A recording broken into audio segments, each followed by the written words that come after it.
Hey everyone, welcome back to another video. I saw this by Rachel Wong the other day, and look, I just had to make a video about it because I'm really getting sick and tired of the dehumanizing that's going on in regards to women not allowed to say certain terms or words anymore because it's offensive to the likes of men that want to identify as being women. Yes, we live in that day and age now where the word cervix, you can't say cervix now. You've got to say front hole or people with a cervix. Can't use the term woman because apparently woman is offensive, but yet trans women can use the term, but the likes of real women aren't able to use the term woman. Or it's apparently offensive to non-binary people that claim to be in the middle, but they identify as being male or female one way or another. One day from the next, evidently. It is rather confusing and odd, isn't it? It's rather strange that we can't use certain terms that hold quite significance and quite a great deal of meaning behind them. There's a reason why we say women have a cervix and only women have a cervix, because women do indeed have a cervix that is part of their female reproductive system. Men don't have a cervix. Thank God for that. Men have a penis. They have balls, if you want to call them that. We've got testicles is the more technological term or the more correct terminology if you want to go down that particular road. It's not, I don't believe, it's not offensive to say men have balls. It's more funny, if you ask me. But it's actually offensive to say front hole for women, because saying that a woman has a front hole is not accurate at all. It's actually really offensive. To boil down what a woman has is quite intricately detailed to that of just a front hole. Good grief, what is going on with people? I would love to say that women have a vagina because that's what it is. I'm going to call it that. Women also have a cervix, which is rather important and rather useful for women to have kids. If you have your cervix removed, what happens? If you have cervical cancer, that is life-threatening for a lot of women. Unfortunately, there are women out there that have to have their cervixes removed because they're at risk, or, yeah, they end up with cervical cancer and they have to have it removed. It is a horrible thing for a woman to have to go through. I personally don't know many women that have had cervical cancer, but I'm sure if you're watching this, you may know somebody that has indeed, or you may indeed have suffered with cervical cancer. And so I can only imagine how you must be feeling hearing the news that, no, we're not allowed to say cervix anymore. We've got to say people with a cervix or front hole.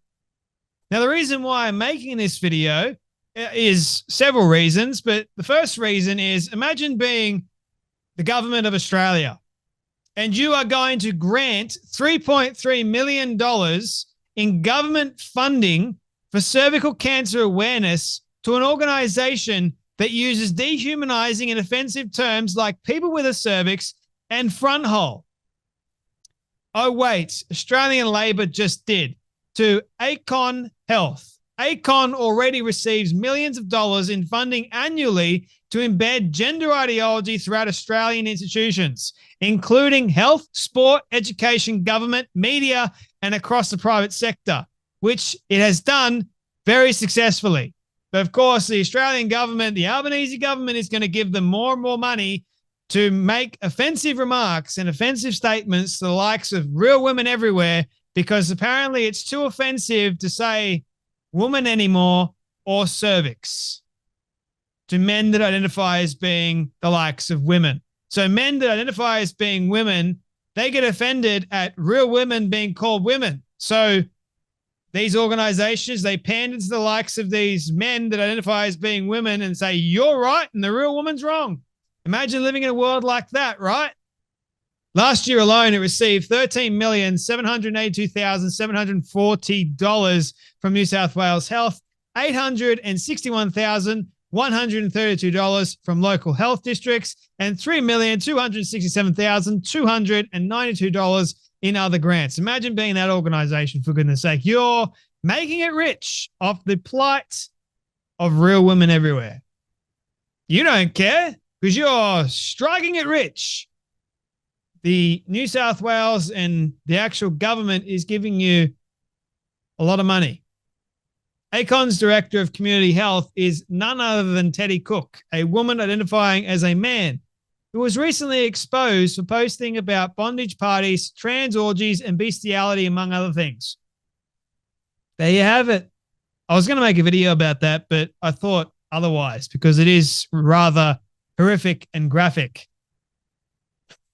Our federal and state governments need to urgently stop funding this radical activist organization, and they and all Australian institutions need to withdraw from ACON's pride indoctrination programs. I agree. So, Rachel Wong also posts, do you approve of the degrading term front hole? Albo. We call Anthony Albanese Albo here in Australia because your government just gave millions of taxpayer dollars to fund activist organization that uses this offensive, grotesque language. Australians would like to know what's going on, Albo. Indeed. So here's the other issue, right? I'll show you the clip in just a moment, which will more than likely offend a lot of people that are watching it that are real women that have a cervix. It offended me, by the way, and I'm not a real woman with a cervix. So I feel for women everywhere that have a cervix and I have to deal with this pathetic nonsense. Now, Buck Angel, my good friend, posted this. Why are the comments closed? What does cervical cancer have to do with gender identity? The only people that get ovarian cancer are female. Let's raise awareness around biology, and that's what will save lives. So Buck posted this about ovarian cancer action, which I believe is in America. Did you know that anyone with ovaries, regardless of gender identity, can be at risk for ovarian cancer? Let me just say this and be very, very clear. According to science, only women, and according to biology too, and logic, reason, rationale, and everything else that goes along with it, only real women can get ovaries. Not just this whole notion if you identify as being, you can't. Men don't have ovaries. That's not offensive to say. Believe it or not, that is reality. They're not going, men, because they don't have ovaries, are not going to be at risk of ovarian cancer. So they say, let's raise awareness by asking, can men get ovarian cancer?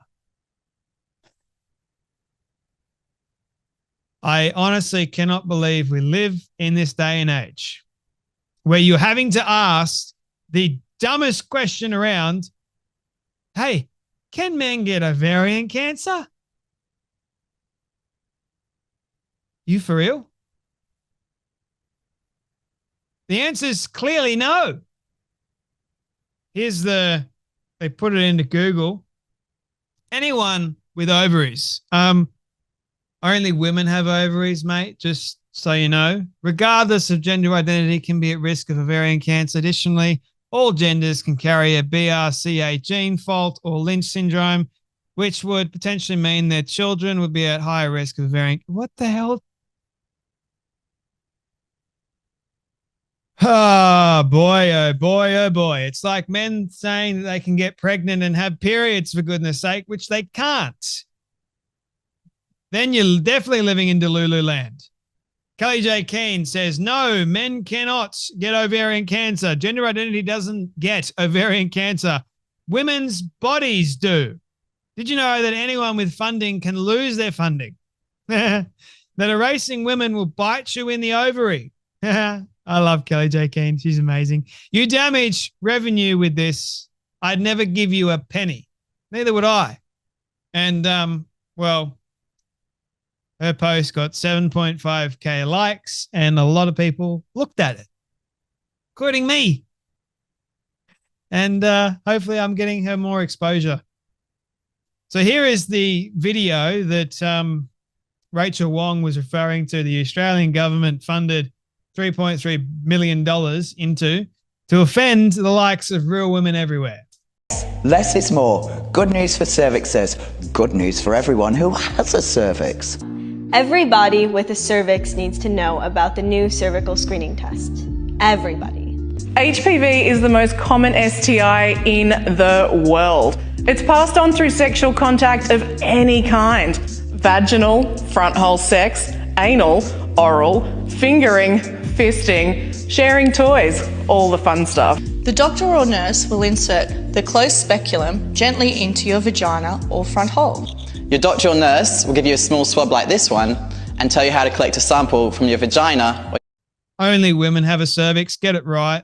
Everybody with a cervix needs to know about the new cervical screening test. Everybody with a cervix.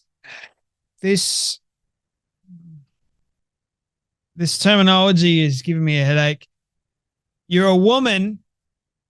Only women get cervical cancer because only women have a cervix. Say it with me. Everybody.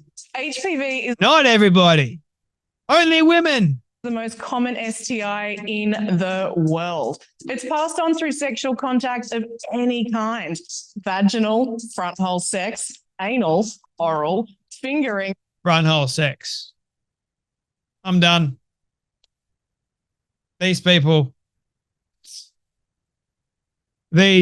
man. Fisting, sharing toys, all the fun stuff. The doctor or nurse will insert the closed speculum gently into your vagina or front hole.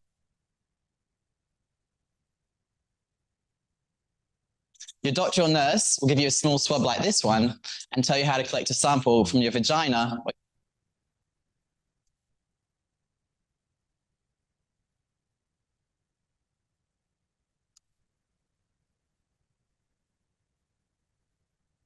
There you have it, folks. There you have it, indeed. Cervix? Nah, can't say that. It's offensive. Got to use front hole or people with a cervix.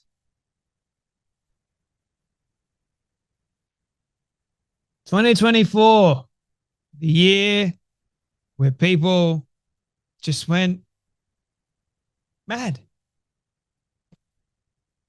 Thank you all so much for watching. You take care. You be blessed. And I'll see you all in the next video.